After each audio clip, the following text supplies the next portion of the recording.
ஆயா கல்யாணம் பண்ணிக்கிட்டு போனதுக்கு பிறகு பிறந்த வீட்டு பெருமைகளை புருஷன் வீட்டுல எக்காரணத்தை கொண்டு பேசாது. கூடவோ குறைச்சோ உன் புருஷன் வீட்டுல இருந்து பெத்த வீட்டுக்கு வர்றியா, புருஷன் வீட்டுல உள்ள குறைகளை பெத்தவங்க கிட்ட சொல்லாத. இந்த விஷயத்த மட்டும் நீ சொல்லாம இருந்துட்டீன்னா உன் குடும்பம் நீ பாக்குறேன்னு விட்டுருவாங்க.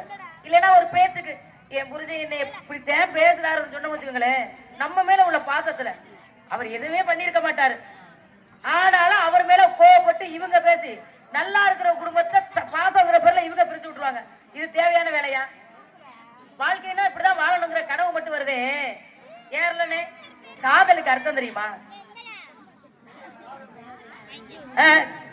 காதல் பண்ணாதான் தெரியும். நீங்க காதலிச்சதே இல்ல இல்ல கண்ணு நம்ம விவரம் தெரிஞ்சு காதலிக்கிறது வேற. காதல்ங்கிற உணர்வு கருவுல இருக்கும் பொழுதே வரணும், அதுக்கப்புறமா வராது.